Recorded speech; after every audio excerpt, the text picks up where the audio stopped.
sign of the giant, out of sight, out of mind. The blind leading the blind, leading the blind. The sign of the giant, out of sight, out of mind. The blind leading the.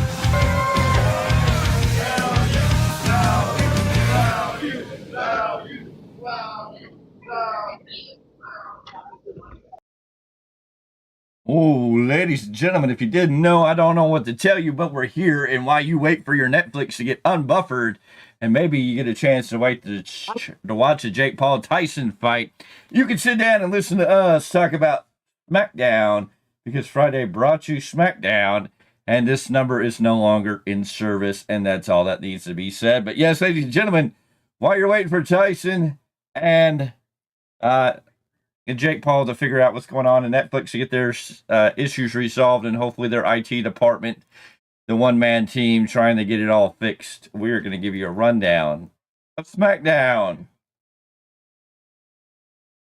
course, I am the big time. I am joined by the big man, Mr. Z, as we get ready for another illustrious show right here on The Value of Wrestling.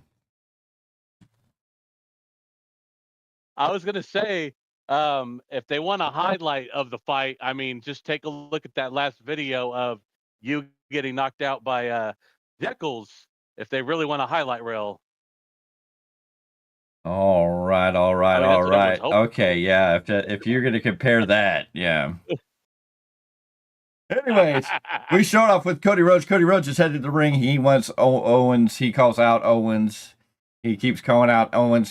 Cody's angry. Out comes the GM, Nick Aldis, who talks Cody out and explains Cody that it's beyond his control, that it's going to have to be worked out. Cody calls on Aldis' wrestling side, saying, you know how this is. You know how this has to be. He closes by saying the ball is now in Nick's hands, but Cody won't wait very long for a resolution. Is Cody going to go to Kevin Owens' house and beat him up in his front yard? Will Kevin Owens have to, will we have the next great play set from Mattel when Cody and Kevin Owens do the confrontation at the house? Will KO have a gun? Will we have this reminiscent of Austin and Pillman? Hey, Pillman's got a gun play set with Stone Cold Steve Austin invading his house where Brian Pillman's got a gun. I still think that's a great play set. Matt Cardona supports it, so why not get it done? Well, I mean, they could support that one, or you could support Triple H with a sledgehammer. I mean, the Randy Orton in his house where he just beats the snot out of him in his own house. Yeah, I'm all for it. I mean, KO's got a gun, like marketable. What's up, Kayla? Good to see you back. Anyways, we go in the back. We see Jimmy Uso, and he's here with Jay and Sammy telling him Roman's going to be here. We got to talk about War Games. They talk about needing a fifth man. Sammy's like, I have an idea. So Sammy's going to go find a fifth man again. Who could it be now? We're going to find out later. Bayley is part of the triple threat for the women's U.S. title tournament. She'll take on Candice LeRae and B-Fab. And blah. Yeah. This match is basically okay. This match went 9 minutes, 52 seconds. B-Fab in a wrestling ring was weird to see. I don't know if we've seen her actually wrestle before, if this was the first time. But it is what it is. And then Bayley gets the win here over Candice LeRae and B-Fab, a secondary title, and we're going to have Bayley win here. I don't know how I feel about that. I love Bayley. Nothing against Bayley, but I'm just like Bayley's world champion contention. This is an opportunity to make B-Fab or Candice LeRae feel a little important moving along in this tournament for a women's secondary title. We didn't get an introduction to the women's intercontinental title on Raw yet, and we don't see any of the Raw women fighting for this title. So we do have to say this title will be SmackDown only. So maybe after this tournament's over, maybe in the beginning of 2025, we're going to see a women's intercontinental title come into play on Raw. Because you're going to have to balance this out some way. But Bayley with the win here, I'm just kind of like, I don't know if Bayley needed to win this. I mean, I get it. Maybe you have Bayley in this Hopefully Bailey doesn't win it all. I mean, maybe she deserves to be the first United States Women's Champion in some ways, but I'm just like, no, I think this is a time to let some of these background women players, like a Candice LeRae, like a BFAB, like a Piper Niven, like a Chelsea Green, and other names, shine here. So we'll have to wait and see. Yeah, no, I'm not against Bailey winning to hopefully give some kind of credibility to whoever defeats her during this tournament. Like that makes sense. But her winning the whole thing, I don't. No, she's a main event player. She should be focusing on the main events, not like you said, the secondary. I mean, we all love Bailey. We respect Yes. Bailey. We just don't see her with a mid card title. Yeah, it's not hating on Bailey. It's just like I think there's an opportunity here to let other women shine that should get the shine that should be winning this title. And to be the first one is going to be a big thing. Anyways, we're in the back. We see Sami Zayn talking to LA Knight. Yeah, why? I don't know. LA Knight is not a likely candidate for this storyline and just doesn't seem to make sense. So I don't even know why they teased that. Then we see the Street Profits talking to B-Fab after she lost. The Profits have a match tonight against the Tag Team Champions. They walk away. In walks Chelsea Green and Piper Niven to remind her that they're going to be the Women's U.S. Champion. I guess it's going to be a partner title when they win it. Misha then walks in with Kendo 6 to level the numbers and end this segment. And a whole lot of nothing for a whole lot of no purpose. Yeah, the whole duo has the title. I'm over it. That was done and done again and rehashed. I don't like it. I'm glad to see Michin actually getting some more TV time. That's who the title should be meant for, is these women that are background players. But it is what it is at this point. Anyways, as we move along, LA Knight heads out to the ring to offer an open challenge for the U.S. title. He came out of Crown Jewel, and now he talks about Sami wanting him to get into the Bloodline Civil War, which he ain't doing. Nah. This brings out Santos Escobar and his goons, the rest of Legado del Fantasma. They're all in the ring as Escobar is trying to confront LA Knight. LA Knight cuts him off and says that it looks like the creepy Berto is eyeing him like he wants something. The only person, Electra Lopez, may be the interesting partner for LA Knight. LA Knight then challenges Berto to a match here for some reason. This match went 4 minutes. Blunt Force Trauma. LA Knight retains over Alberto Del Rio. Whoopee. Alberto Del Rio. Okay. Why do I feel like we're kind of stagnant with LA Knight right now? I don't know. It's almost like they don't know what to. Yeah. This man's got he's about as organically over with the crowd, and it seems like they don't know what to do with him. Well, it does look like they have a direction with him after this match because out of nowhere, Shinsuke Nakamura returns and knocks out LA Knight with a Kinshasa. He's also got red stripe painting on his face and his all black attire, looking like the devilish Nakamura that we need to have on this return. So Nakamura and LA Knight, that should be a good run once they get that going.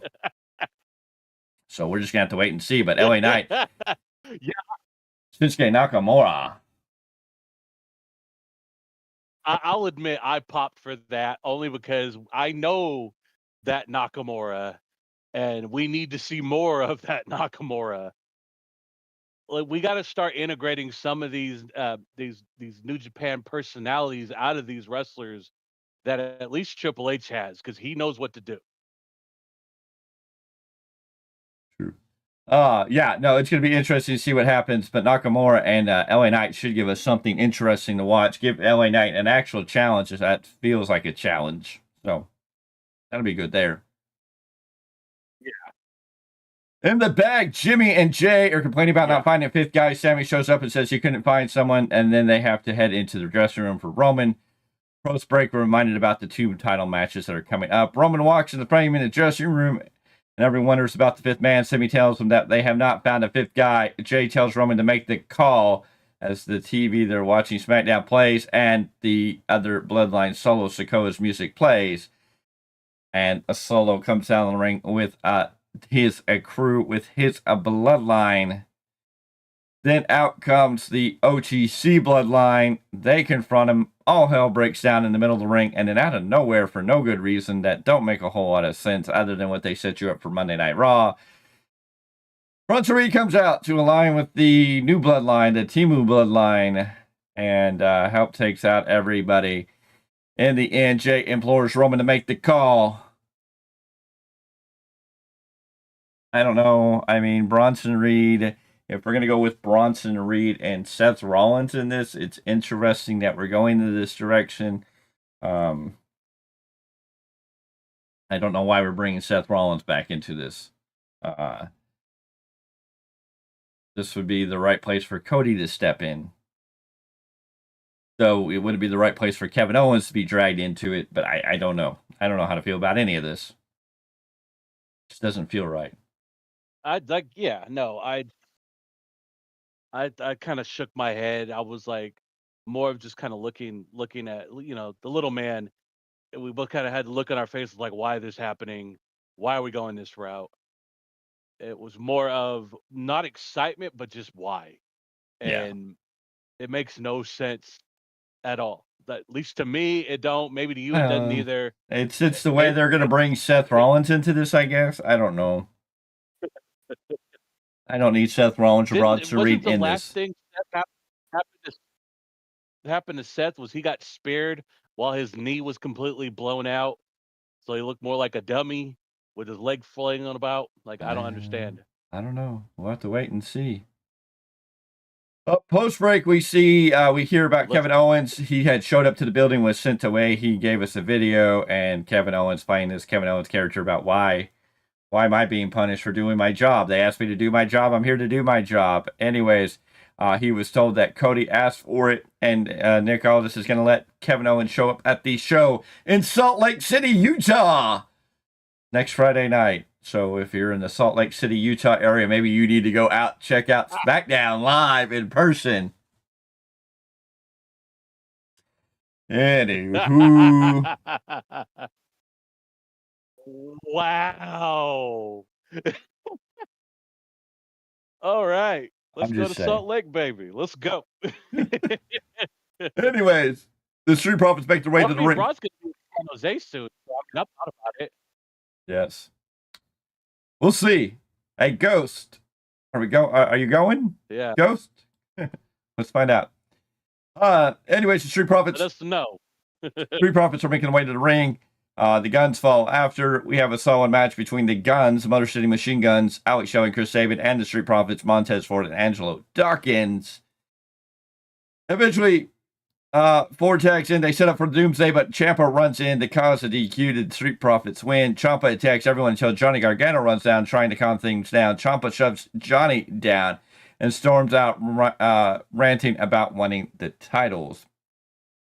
Johnny follows him. The Guns help up the Profits and try to play nice, but Dawkins knocks down Shelley because he's knocks down Shelley, and Ford and Dawkins look pissed, setting up for what might be a heel turn from the Street Profits. I don't know.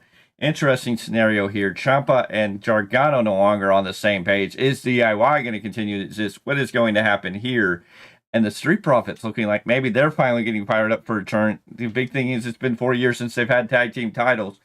So maybe it is time for a change of attitude. Something. I mean, Street Profits as a heel team, I mean, that should have been the direction they were going in when a certain said individual was trying to mold them. But now he's in far, far away land over there in Tinseltown. So let's see what happens. Yep. Anyways, after this, we get all the breakdown in the Nia Jax match with Naomi tonight. Got a lot of shenanigans in the backstage area with Bayley, continuing to build the war games with Io Sky, Jade Cargill, Bianca Belair. We get the introduction that next week Belair will take on Chelsea Green and Blair Davenport for their spot in this tournament for the U.S. Women's title. Post break, we come here's Tiffany Stratton, or Nia Jax with Tiffany Stratton. Tiffany just wishes her good luck and heads to the back instead of following Jax to the ring. I don't see Belair and Jade ringside either, and we get Naomi versus Nia Jax for the Women's Championship. In the end, everybody seems to come down. Liv Morgan and Raquel Rodriguez take out Belair and Jade Cargill. Eventually, Tiffany comes down, causing a distraction that almost gives Naomi the win. Out comes Candice LeRae. In the end, Bayley comes down to take her out. Jax picks up Naomi for an avalanche Samoan drop and then into a quick annihilator. And Mr. Z's good buddy, who says things about that, his good little woman won the match tonight. So I'm sure he's in ecstasy land. And I'm sure he's probably going to watch the fight later. But I'm sure right now he's really happy that he got to see his big girl win. I mean, it is technically lunchtime. Well, it is technically first break over there right now. I know he's watching. So there you go. We know you're happy. Go and happy, joy. Happy. Just keep yourself calm. Don't over explode. Yes. For Nia Jax there. That's all I'm going to say about that. But yeah, if everyone's trying to watch the fight, I mean, they're looking at a loading screen right now. So it's a damn shame.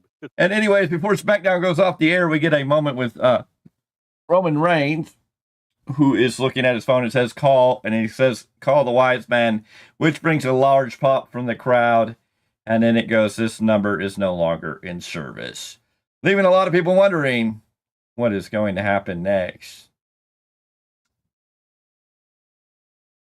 And that was SmackDown. Yeah, that's SmackDown, folks. I mean, we're building towards War Games, right? We got 2 weeks. And it's I think we get more of a build on Raw than we do SmackDown. Yes. Very true. Very, very true. What a crazy night. But yeah, we're going to have to wait and see how it all comes together.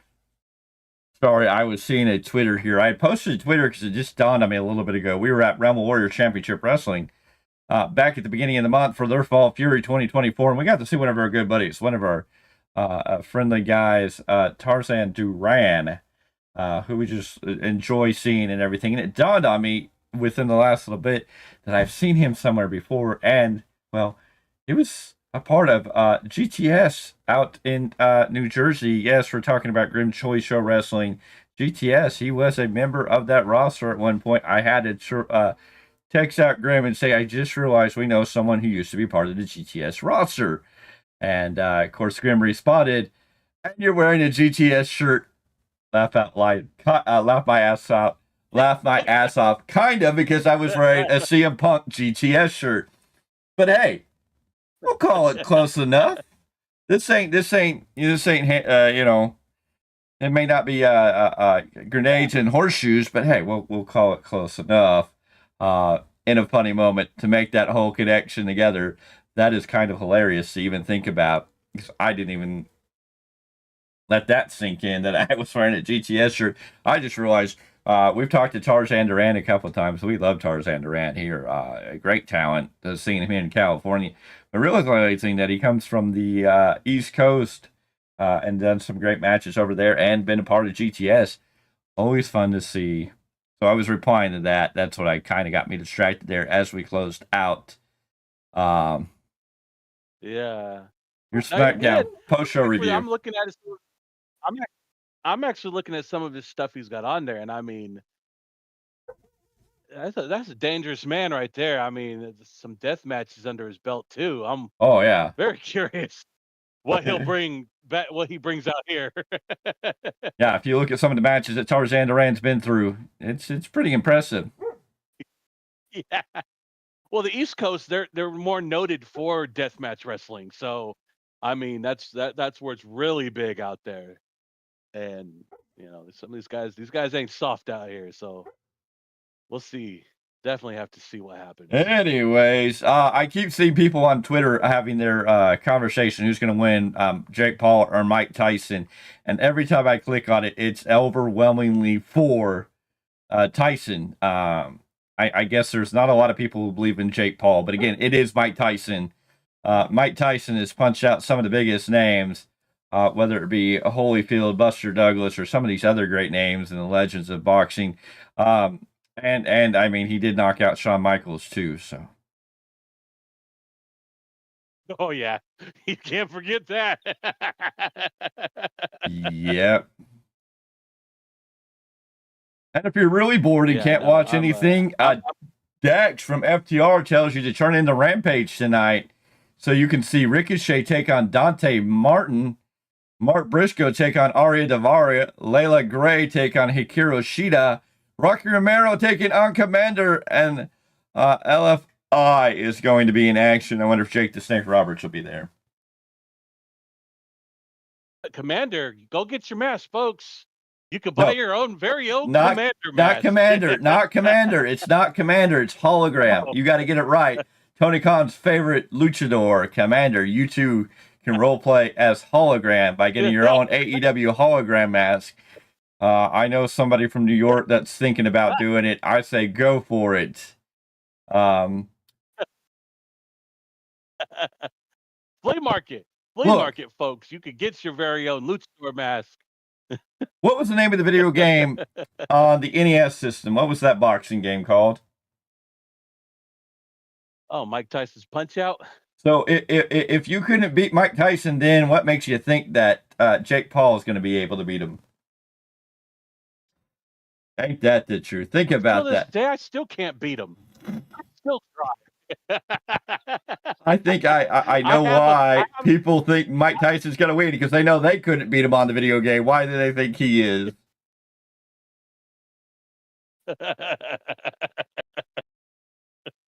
Like I said, I have a virtual console. I do get a crack at it and still can't beat him. So I mean, yeah, I could see why they're going to do that. But I mean, even after the stepping on the toe, him getting the taste slapped out of his mouth, great hype. But Tyson smacked the snot out of Jake Paul at their show off there.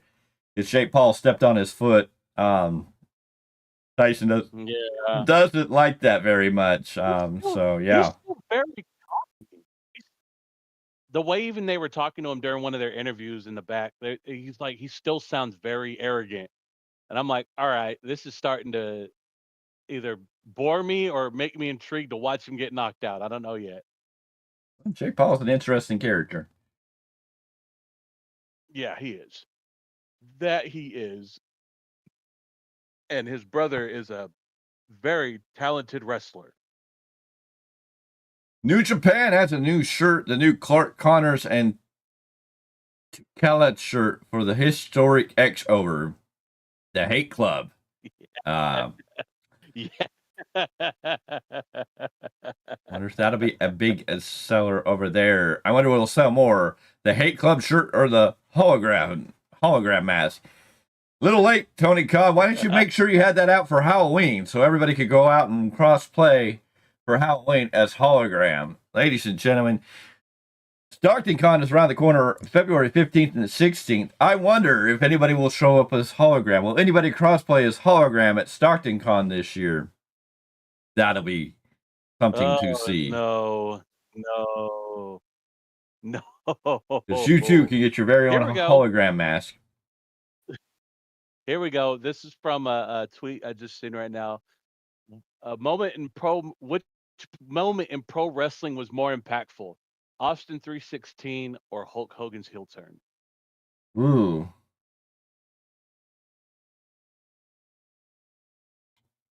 I think Austin 316 set Austin on his path.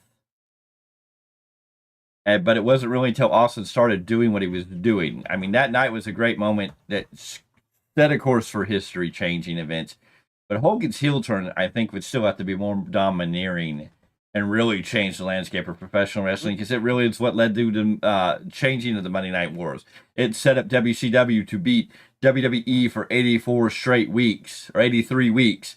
The legendary happenings there. I mean, there was a lot more. Whether you like Hulk Hogan or not, that's not what I'm talking about. It's not Hulk Hogan himself, but that moment in wrestling history really changed the course and got people thinking about what is the NWO. They got Hulk Hogan to turn, somebody we never thought would turn heel again in this moment. Austin definitely set himself up to be one of the greats in his promo, but I don't know if the promo very moment, if we look at that very moment, not the overall arcing story that came from it, but if we're talking about those very moments in history, Austin's 316 promo or Hulk Hogan turning heel, I think you have a more astonishing, bigger moment in Hulk Hogan turning heel.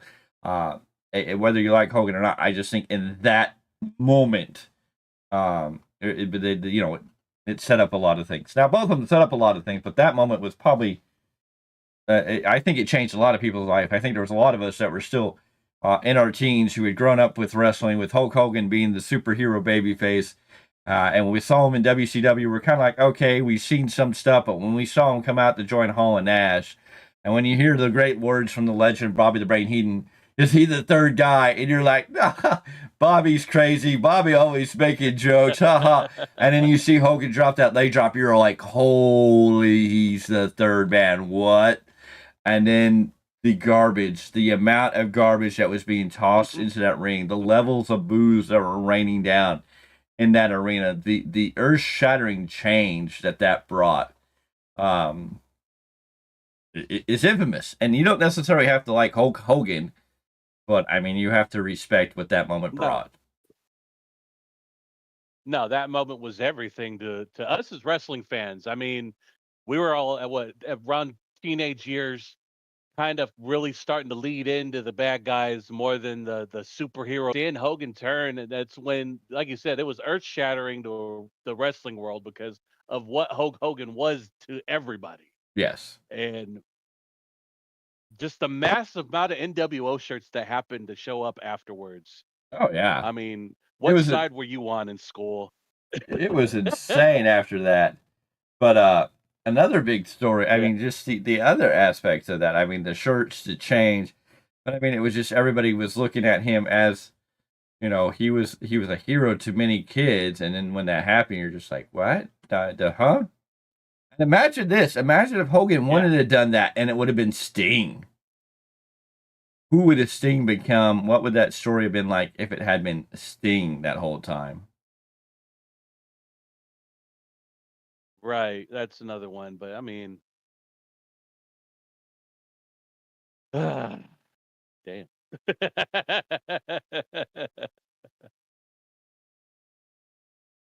Ron the Truth is killing it out here, sending text messages asking Pete Dunne to verify Butch and watch out for Butch and explaining why Butch and Pete Dunne are two different. It's hilarious.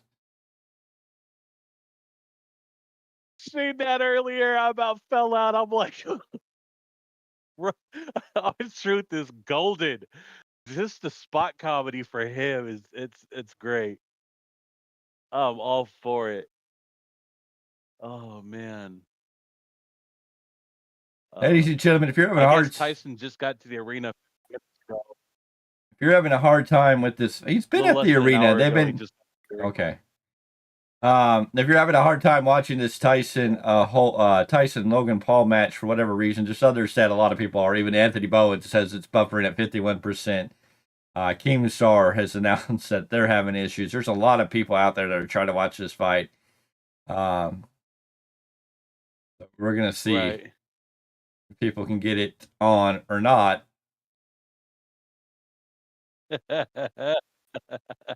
And what impact does that have for WWE? Hopefully, Netflix figures it out so they don't have any issues like this when people tune in to watch a WWE.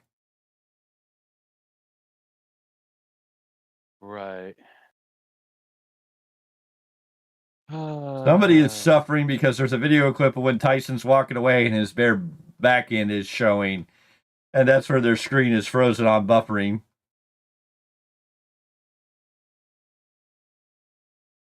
Well, according to That would suck. Eric Bischoff, this shot was set up. Hate to break it to you.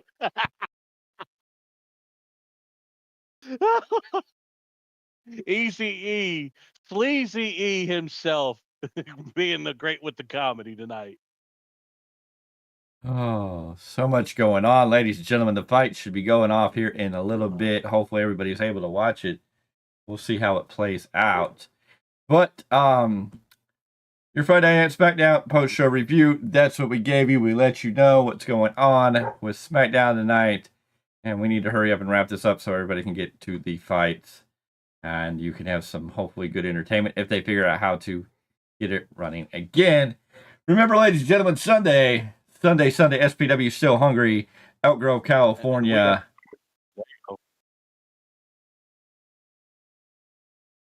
Okay. SPW Still Hungry this Sunday, November 17th. Yeah, we're going to fill up truckloads of food, bring all that non-perishable food in. Let's get it going.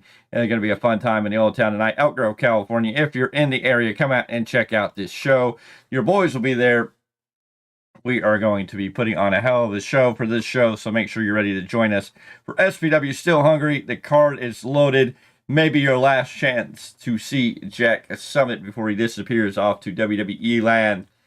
And who knows what's going to happen when your 400-day reigning, defending, undefeated champion, the Dark Fox Illuminati, defends his title against the Metal Mechanic, Bobby Callahan. People, how much longer can this reign continue? How many more names can he take down before somebody finally figures it out and takes out the man, the myth, the legend they call the Dark Fox Illuminati, the Obsidian Adonis? Ladies and gentlemen, you need to come out and check out the show. It's going to be a fun time. We're going to be there. Lots of stuff there. Lots of stuff going on. And, yeah. So get out to SPW Still Hungry, Elk Grove, California, indoor soccer, the World Soccer Indoor Arena, Elk Grove. It's on Kent. All you got to do is go down Elk Grove Boulevard. When you see Kent, turn, make that left, make that right from whichever way you're coming, go all the way to the end. Make that slight left, go around the fence, and all of a sudden you'll see the big arena facility to your right. Pull in and check out Logan James. Triple H pushes again Shinsuke Nakamura like last year. Triple H pushes Shinsuke Nakamura for getting Okada and Kanda signing with AEW. Triple H stopped pushing Shinsuke Nakamura.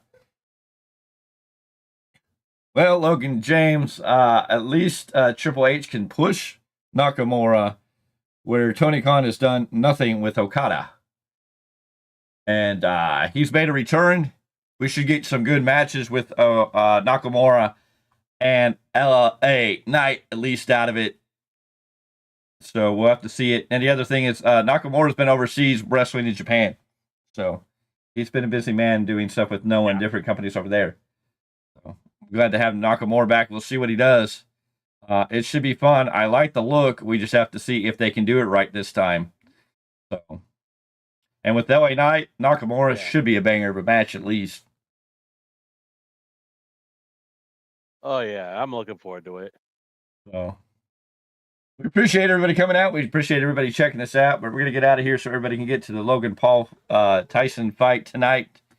And we will see you on Sunday to SPW Still Hungry. Make sure you're ready.